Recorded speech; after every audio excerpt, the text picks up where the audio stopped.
Hello everyone, good morning. কেমন আছো তোমরা সবাই? আশা করি তোমরা সবাই খুব ভালো আছো আর আমিও খুব ভালো আছি। পিয়াশ্রী ব্লগে তোমাদেরকে সবাইকে অনেক স্বাগত জানাই আর অনেক ভালোবাসা জানিয়ে এখন থেকে তোমাদেরকে সাথে নিয়ে ব্লগটা শুরু করছি। ওই এখন ৮টা মতো বাজে, তোমার স্নান হয়ে গেছে। তো পুজোর ঘর থেকেই আজকের ব্লগটা শুরু করলাম। আশা রাখছি আজকের ব্লগটা তোমাদের খুব ভালো লাগবে। আর যদি ভালো লেগে থাকে তাহলে সবাই একটা সুন্দর সুন্দর কমেন্ট করে যেও আর সবাই লাইক করে দিও। আমার চ্যানেলে কোনো নতুন বন্ধু এসে থাকলে চ্যানেলটিকে অবশ্যই সাবস্ক্রাইব করে দিও। আর আজকে জানো তো, আমার সকালবেলা বাসি কাজ কমপ্লিট করতে করতে মাম্মাম ঘুম থেকে উঠে গেছে। সকালবেলা বাসি কাজ বলতে আজকে স্নান করে নিয়েছি, তার আগে তো ঘর মোছা, ঘর ঝাড় দেওয়া, তার আগে যে কাজবাজগুলো থাকে সব কাজগুলো করতে করতে আমার অনেকটা লেট হয়ে গেছে। আর যেহেতু এখন ঘুম থেকে একটু দেরি করে ওঠা হয় আর মাম্মাম অনেকটা রাতে ঘুমায়, তো এর জন্য সকালবেলা একটু দেরি করে ঘুম থেকে উঠি। আর আমার ঘুম থেকে দেরি করে ওঠার পরেই আমার এই কাজগুলো শুরু হয়ে যায়, বলতে পারো যুদ্ধ। তাড়াহুড়ো করে করতে হয়, তার সাথে আবার যদি উঠে যায় মাম্মাম, তাহলে তো সেই কাজ করতে করতে মিনিমাম আমার ২ ঘন্টা লেগেই যাবে। দেখো পুজো করতে করতে অনেকক্ষণ সময় লেগেছে, কারণ মাম্মাম উঠে গেছে, ও এখন প্রসাদ খাবে, পুজো করতে দেবে না। আর এমনটাও হয়েছে জানো যে মাম্মাম পুজো করা হয়নি তার আগেই প্রসাদ খেয়ে নিয়েছে। তো কতদিন এরকম হয়েছে, এই জন্য ওকে সবসময় একটু দেখে দেখে রাখতে হয় আর প্রসাদের দিকে একটু ধ্যানটা সবসময় বেশিই থাকে। পুজো হলেই ও সবার আগে প্রসাদ চায়, তার আগে কিন্তু প্রণাম করেই ঠাকুরকে জিজ্ঞেস করে তারপরে ও প্রসাদ নেয়। ওদিকে আমার পুজো করা কমপ্লিট হয়ে গেছে, তারপরে মাম্মামকে খাইয়ে আমি স্কুলে পাঠিয়ে দিয়েছি। তারপরে আমি ঘরের কাজগুলো আবার শুরু করেছি, না হলে কিন্তু মাম্মাম আসার পরে আমি আর এই কাজগুলো করতে পারবো না। তো মাম্মাম থাকে না, তখনই আমি ফাঁকা ফাঁকা যে কাজগুলো থাকে সব কাজগুলো করে রাখি। সোফাটা ক্লিন করে নিলাম, কারণ সোফাতে জামা কাপড়গুলো পড়েছিল। এর আগের দিনের জামা কাপড়গুলো আমার ভাঁজ করা হয়নি, আর একটা দিন যদি আমি জামা কাপড় ভাঁজ করে না রাখি তাহলে পরের দিন মনে হচ্ছে ডবল হয়ে যায়। আর এত ধৈর্য থাকে না তখন যে সবগুলো জামা কাপড়কে ভালো করে গুছিয়ে রাখা যায়। আর এখানে দেখো রূপোর জিনিসটা আমি বানিয়েছি, একটা বছরও হয়নি, আগের বছর কালী পুজোর সময় বানিয়েছি।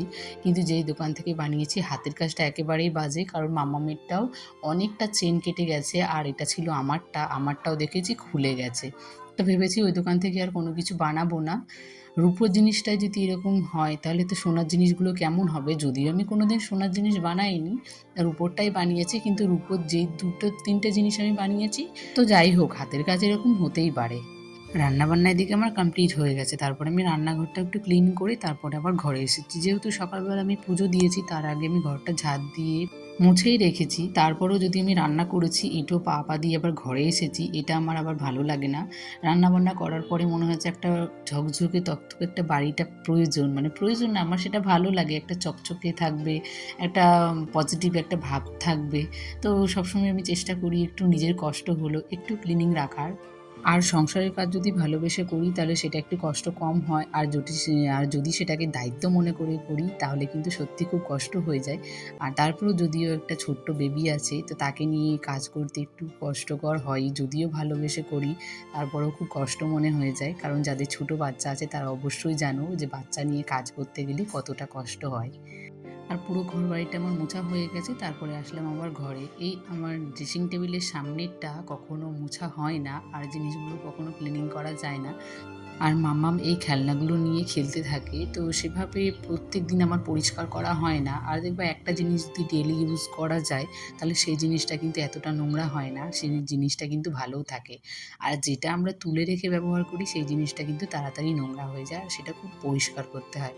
আর মাম্মাম তো এগুলো প্রত্যেকদিন নিয়ে খেলে, এই জন্য আমাকে এতটাও পরিষ্কার করতে হয় না।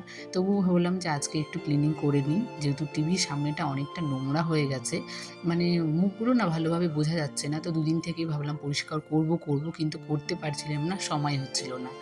দুপুরবেলা ঘুম থেকে উঠে রেস্ট নিয়ে মাম্মামকে আবার খাইয়ে মাঠে পাঠিয়ে তারপর আবার কাজগুলো শুরু করেছি। যেহেতু মাছের খাবারটা অনেক দিনই দেওয়া হয় না, অনেক দিন দেওয়া হয় না বলতে কি প্রত্যেক দিন তো অন্তত একবার করে খাবার দিতে হয়, কিন্তু সময় হয় না খাবার দেওয়ার।